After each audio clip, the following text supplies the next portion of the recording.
Oi, pessoal, sejam bem-vindos ao Emergencast, um bate-papo sobre emergências médicas. Eu sou a Malu Brum. Eu sou a Malu Endringer. E hoje nós vamos falar sobre síndromes vertiginosas. Sim, um tema muito recorrente nos prontos-socorros, né, Malu? Bem recorrente e bem tranquilo também, né? Sim. Então vamos lá, começando sobre a anatomia do aparelho, né? A gente tem os canais semicirculares, Malu, que vão compor o labirinto.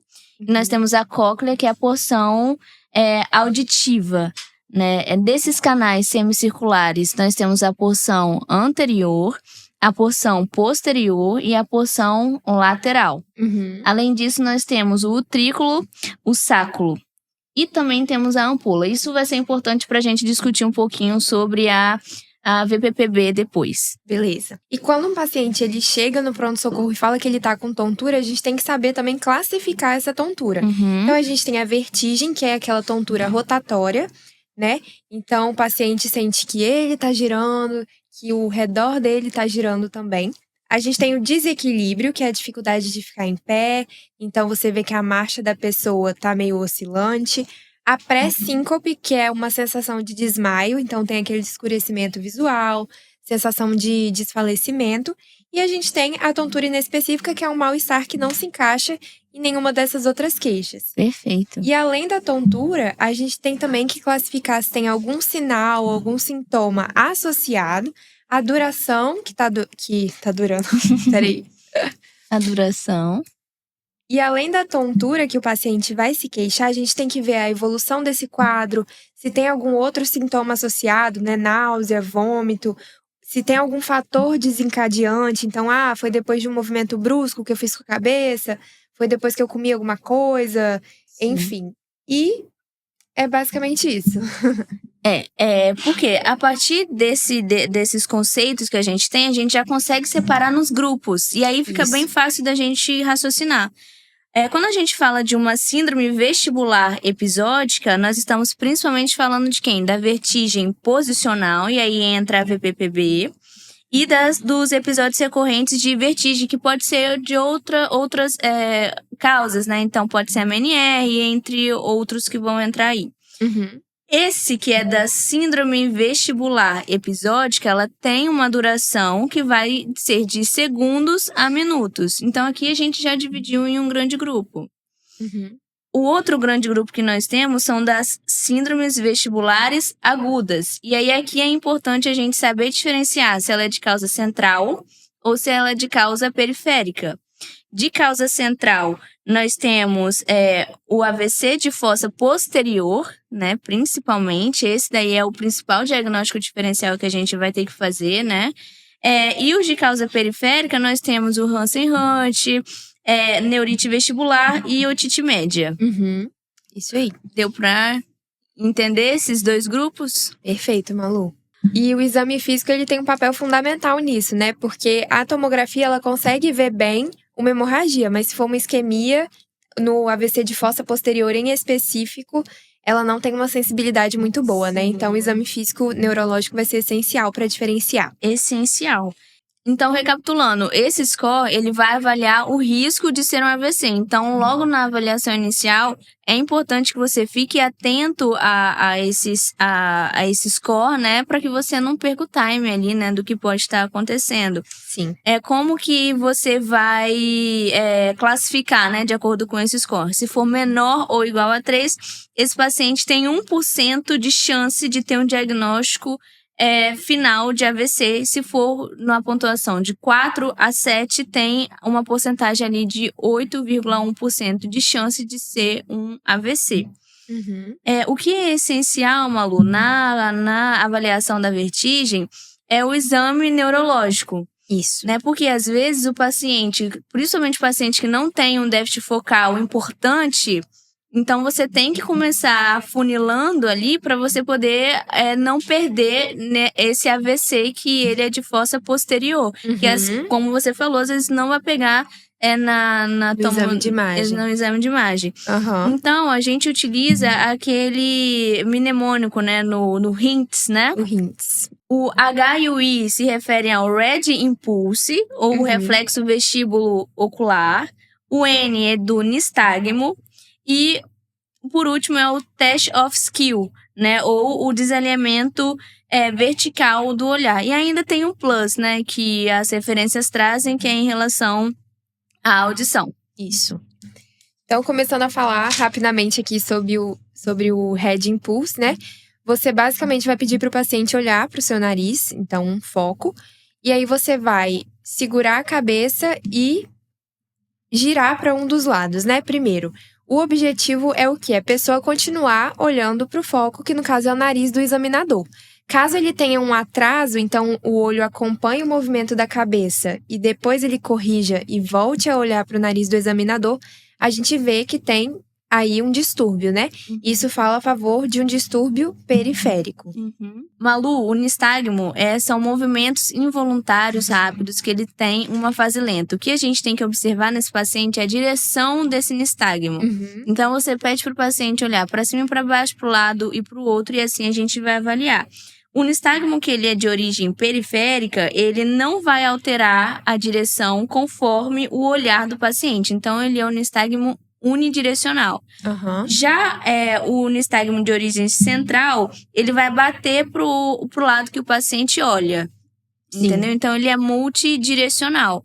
Uma diferença também que é importante aqui no nistagmo de origem periférica, quando você faz a fixação do olhar do paciente num ponto fixo, ele cessa, tá? Já no outro, não. De origem central, não. Perfeito. E o último, que é o desalinhamento vertical do olhar, né? Ou o test of skill, a gente vai fazer da seguinte forma. O paciente também vai fixar o olhar no examinador, a gente vai tapar um dos olhos, né?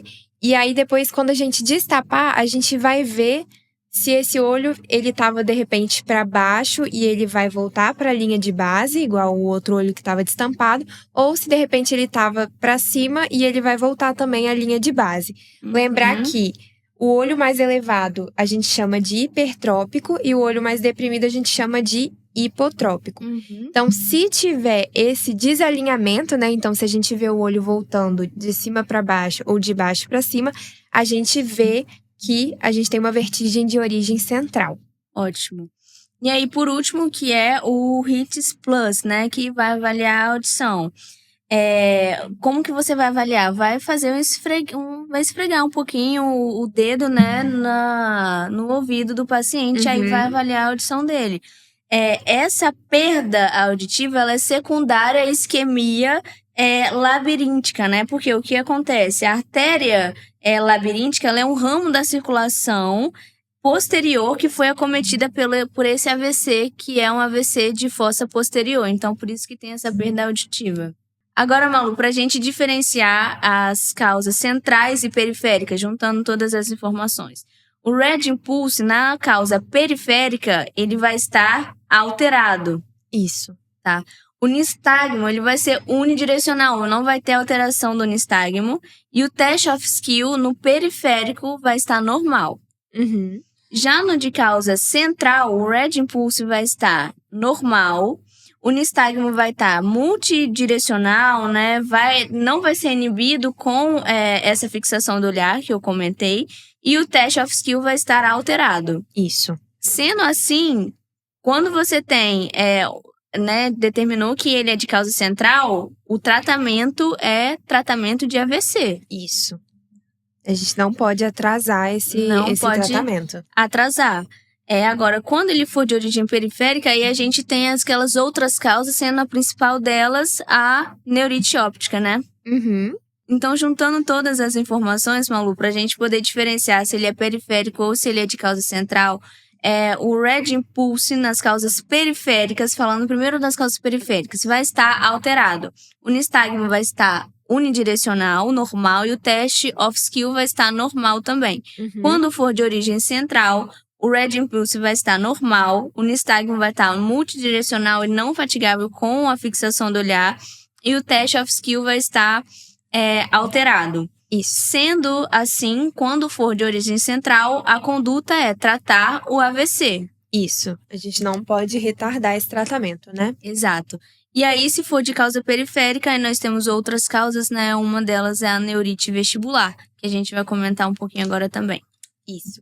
A neurite vestibular, então, ela é o segundo distúrbio vestibular periférico mais comum, ela só perde para VPPB, que a gente vai falar daqui a pouco.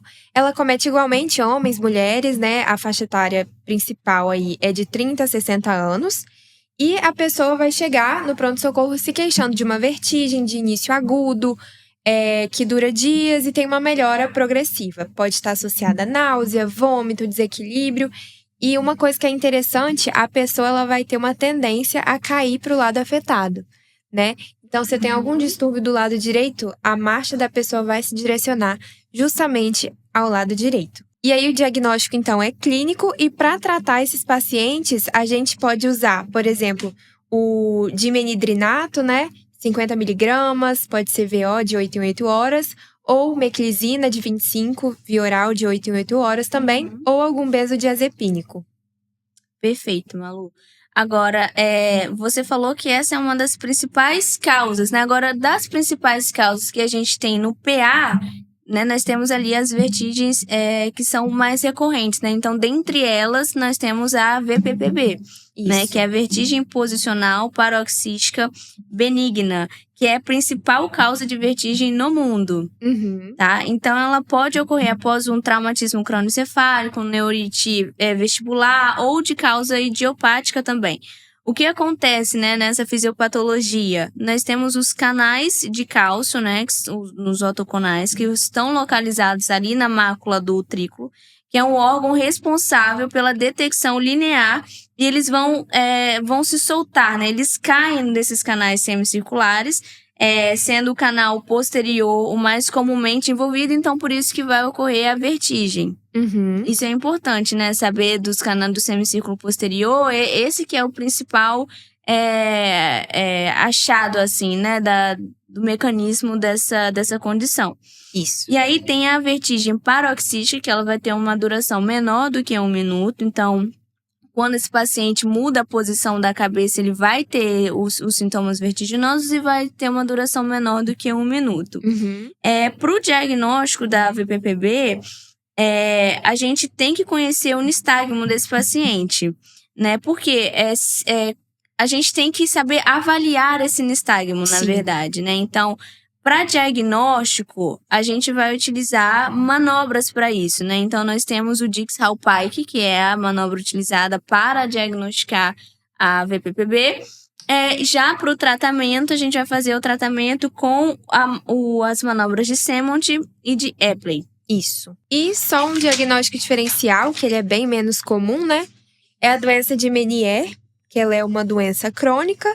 E aí a gente tem uns sintomas mais voltados à parte auditiva, né?